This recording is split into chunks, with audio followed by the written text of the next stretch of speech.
Welcome to our tutorial on how to remove contacts on Twitter using your PC. Follow these steps to efficiently manage your contacts on the platform.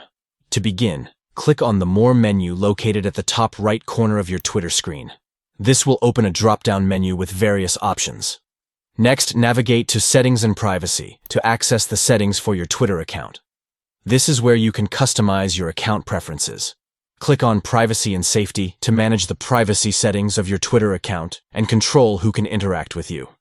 Then, select Discoverability and Contacts to further customize how your account is discovered and how contacts are managed.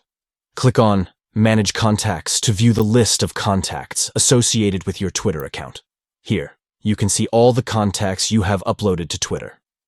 You may be prompted to enter your password for security verification. Once you have entered your password, all of your uploaded contacts will be displayed for your review. Finally, click on Remove All Contacts to delete all contacts associated with your Twitter account. Confirm the action, and your contacts will be removed from your account. By following these steps, you can declutter your contacts list on Twitter and ensure that your account is organized and tailored to your preferences. That wraps up our tutorial on removing contacts on Twitter via your PC. Thank you for watching, and stay tuned for more helpful tips and guides.